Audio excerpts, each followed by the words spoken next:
Family. They're the people that should be there for you no matter what. And for many disabled people, it's family members who provide most of their essential daily care. Those who dedicate their lives to looking after their loved ones need all the help and support that they can get. So, it's slightly worrying to hear that some of that help may be taken away. Sue and Paul Rutherford from Pembrokeshire are full-time carers for their 13-year-old grandson, Warren, who has an extremely rare chromosome disorder called Potocki-Shaffer syndrome. He's the only known case in the UK, and there are only around 40 cases in the world. He's autistic to an extent. He has epilepsy, he has learning difficulties, communication problems. He can't, well, unless you know him very well, he can't communicate. He has developmental delay, which means, the way I describe it is that although he's 13, is very much like looking after a giant baby, really. Squeezing my thumb somewhat rotten, aren't you, boy? Warren's mother had had a straightforward pregnancy, so the devastating diagnosis came completely out of the blue. They discovered that this is what he had, you know, this chromosome deletion. He never used to cry like a normal baby. You know, he'd sleep a lot, and he had quite a few soft lumps in his head, which they thought were pressure bumps due to the birth. But it turned out that it was all part of this condition. My daughter was only young when she had Warren, and she coped with him quite well. And then she fell pregnant again. She had a little girl, and she got postnatal depression. To help her daughter, Sue took over caring for her grandchildren. And although her granddaughter went back to live with her mother, Sue decided to carry on looking after Warren herself, which isn't easy. His condition means that he needs care 24 hours a day. Warren's lovely to look after, but it is very hard work, and I have to literally do everything for him, like wash him, dress him, clean his teeth, nappies. He's in 24/7. I think we feel more about it than he does, probably, you know. Oh, if only Warren could walk, if only Warren could talk, but having not ever done it, we don't really know how he feels about that. But he's quite happy most of the time. He's got global delay, which means that he will probably do things, but it will just take that much longer, because he's learning to feed himself now, which, you know, is a step forward. He's good in the swimming pool. You know, his brain's not damaged, and he understands everything we say to him. When Warren was a toddler, it was easier for Sue to cope. But as he grew older and heavier, life became harder, and the home she was living in wasn't ideal.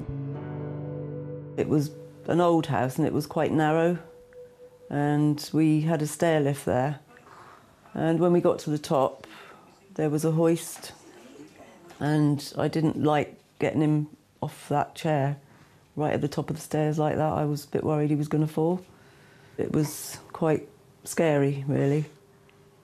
Plus, the garden, we had steps going from the back door out into an alleyway, which I couldn't get the chair through. And then there were steps again going down into the garden, which was nearly impossible. You know, it was hard. Sue was struggling. Her council house just wasn't practical for Warren, but luckily there was help out there. The Home for Life scheme came about because the key worker that used to visit in the old house kept on and on saying this house just isn't big enough for Warren. And I think it was the council, Pembrokeshire Housing and everybody all decided that Warren was the most needy case. Pembrokeshire Housing Association provides a small number of specially built bungalows for disabled people, paid for in part by the Welsh Government. Warren's home was built with his needs in mind, which included a third bedroom built primarily for a carer to use, and this made a huge difference to their lives. Just make it easier for everybody, and, you know, Warren could have a bit better quality of life, because he could go out in the garden and everything was wider for him, sort of go to the other rooms, whereas he couldn't in the other house. Everything was easier. Sue moved into the house in 2009, and a year later she met and married Paul. Paul has health issues himself, so although he wasn't able to help Sue as much as he would have liked with Warren, he did provide a lot of emotional support. And Warren saw Paul as his granddad. When he's wanted me, he shouts, "Granddad, Granddad, Granddad." It's Gandad, not Grandad, but who cares? You know, it's fantastic. One word, worth a million. Despite getting on themselves, Paul and Sue were determined to continue to look after Warren at home. They did get respite care each week, meaning a carer would look after Warren for a few hours so they could get a break, and things were working fine. That was until the spare room subsidy, or bedroom tax, came into force. From the 1st of April 2013, the bedroom tax has come into force. And given their situation with Warren, Paul and Sue thought it would never apply to them. Well, when we first became aware of the bedroom tax, it was about December last year, I think it was. When the form came through, she opened it and she said, "You're not going to believe this." Handed it to me. I said, "I don't believe that. They've made a mistake." The spare room subsidy, or bedroom tax, means that anyone in social housing who's under-occupying their house has to pay for any spare rooms. For Sue and Paul, it meant that their third bedroom was about to make their home unaffordable. The spare room subsidy was quite a challenge. We want to ensure that as many people as possible, as many disabled people, have a fair system so they can live in accessible homes in which they can afford. But we saw a number of people who'd lived in homes for years and years with a spare bedroom, but with a spare bedroom that they needed for their equipment or for their partner to sleep in, and we saw that they were going to have to pay extra money to have a room that they needed crucially for their lives. The Rutherfords were being asked to pay an additional £13 a week to stay in their home, the home that had been built for Warren. They had no spare cash and were facing the agonising reality of being forced to downsize and having to put Warren into care. I think it would break his heart if he had to go somewhere, into a residential care. And I love him, and I wouldn't have seen him go anywhere else. The Rutherfords needed help to fight the decision. Join us later to find out if they get it. Sue and Paul Rutherford care for their grandson Warren full-time at home. He has a very rare chromosome disorder and needs constant care 24 hours a day. 4 years ago, they moved into a 3-bedroomed house that was specially built for Warren. But in 2013, they were shocked to discover that they were going to have to pay around £60 a month for having an extra bedroom under the new welfare legislation. It's money they simply couldn't afford to pay. The theory behind the spare room subsidy is great. Hopefully it will free up a lot more bedrooms, a lot more houses for people who are currently living in overcrowded accommodation. What we've found is it's having an adverse impact on many disabled families. We're finding that people need that extra room, whether it's for their equipment, it's for their carers, or for their partner who looks after them. Sue and Paul heard that the council had the power to award a discretionary housing payment to people in their situation, so they applied. But the forms were hardly straightforward. We were expected to literally tell them how much a week we spent on toilet rolls, it seemed, and we just couldn't believe it. The detail that we ended up giving them to sort of show how our weekly shop ended up at £100 one week, £150 another, £50 another perhaps. The Rutherfords also had to list all the benefits they were receiving, but hoped that would be enough for them to qualify for the payment they so desperately needed. We got this letter back from the council saying, "You have £99.22 or something a week extra income." And we looked at each other and we were stunned. We just couldn't believe it. Sue looked at me, she said, "Where's this money supposed to be coming from? What is it? What's going on? You know, we haven't got £99 a week spare at all." And I just looked at her and said, "Well, I wish we did, because we could save up and go on holiday or something, you know. She'd love to have a nice corner suite or something, you know, can't afford it. So, you know, if we had the money spare, perhaps it would be a different matter, but we don't." The council believed that they had additional income because they took into account Warren's disability living allowance. But that was being used for his care needs and medical equipment, so although it looked like they had spare money, this really wasn't the case. And they simply didn't have the means to pay the additional £60 a month that they were being asked for.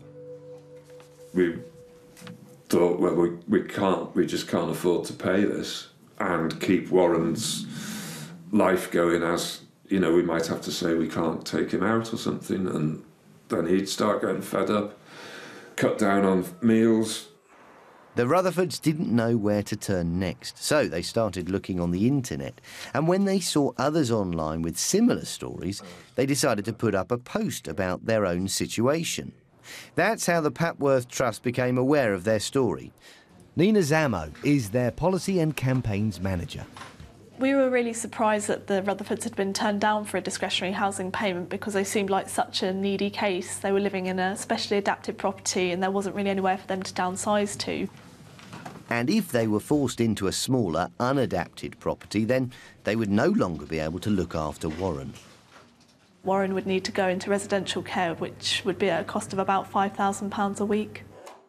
That's over £250,000 a year. It's money the Rutherfords are effectively saving the government by caring for their grandson at home. The Trust called Paul and Sue to see what support they could offer. The timing couldn't have been better. We were sort of at our wits' end, really, before the Papworths got in touch with us. We didn't really know what to do. The Trust offered to publicise their case by running a media campaign on TV, radio and in national newspapers.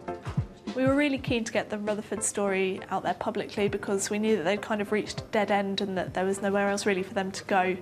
We thought that helping them to share their story would also encourage other disabled people to share how they'd been affected by the spare room subsidy. Gaining publicity for their story gave them lots of other offers from other organisations and charities, and including a lawyer as well. In the months following, the council reassessed the Rutherfords' case. Finally, the family had the news it had been waiting for. The discretionary housing payment had been granted, but only for 1 year. Their battle was far from over. Apart from gaining them publicity, the Trust advised the couple on how to fight their corner and keep abreast on how legislation was being looked at. The advice and support has been fantastic for the Rutherfords. What difference has getting the discretionary housing payment made to you? Well, it's taken the pressure off of us for a start, knowing that we wouldn't have to move, but that's only for short term, really. We would hate for Warren to have to go into care because that's what would happen if we had to move. It's a purpose-built house. There's nowhere else for us to move to at all. It's just the place doesn't exist. The bungalow was actually built for Warren with a room for his carer, you know. So it's not that we moved here by choice. It was actually built for him. We've had this hoist added on to join this one. And it takes Warren either into his bathroom or we can move it over and join it onto the bedroom and he can go straight into bed. Yeah, that looks great. It's brilliant. But originally the bathroom only came up to about here. This was a cupboard. Oh, okay. So we've lost the space there and everything that was in that cupboard has gone now down into the spare room. But no, I'm really pleased with this because, you know, well, it makes life so much easier. Yeah. With so much specialist equipment, it's no wonder having an extra room means a lot to the family. This is the spare room, as you can see. Yeah. It's full up at the moment, but that's Warren's toileting chair there. Right, yeah. And his beach chair. We've got the mobile hoist there. Obviously, this is stuff from the cupboard that's been removed. You know, where would I put it all if we didn't have a spare room? And so this is what you're paying that £13.50 a week for, really, this space, Plus we need to make space for a carer, you know. Yeah. It's hard, isn't it? You know, don't really know what I'd do if we had 2 bedrooms. No, exactly, yeah. Where would all this go? Yeah. Yeah. I've got to get rid of the bed as it is because we need to get a bed settee for a carer now because it's just taking up too much room. We're just hoping that this, you know, we can get what we want for Warren and keep the spare room for the carers and everything, you know. Because without carers, we wouldn't be able to care for Warren. Sue and Paul desperately want to be able to afford to keep Warren at home with them, and the Trust is hoping they can help them do this. How did you feel before? Were you very stressed? Or? Yeah. I think because Paul knows he's got somebody backing him up now, he can fight harder and he's not on his own. You know, it's given him that extra confidence. Although it's the scariest thing we've ever had to do in our lives, both of us, we need to do something about it. We've got the Trust backing us, we've got other people backing us now through their help and giving us that confidence to go forward. And it's our hope that we can get his future sorted out now, while we're both still around. The Rutherfords have only been awarded a discretionary housing payment for 12 months, so at the end of the 12 months they'll still be in the same situation as they were before. We're working with political parties to help them look at the effect of the spare room subsidy on disabled people and hopefully make some change with the implementation. With the support of charities led by Child Poverty Action, Paul's now taking his case all the way to the top to challenge the Department for Work and Pensions. He's trying to bring about a change to the legislation by adding an exemption for everyone who needs a spare room for carers who help to look after children. There's still a long way to go. So what does Sue hope the future holds for Warren? I'm just hoping that he'll be able to stay in this house with his spare bedroom and live happily with no stress. You know, he deserves it. Makes your day when you see him smiling.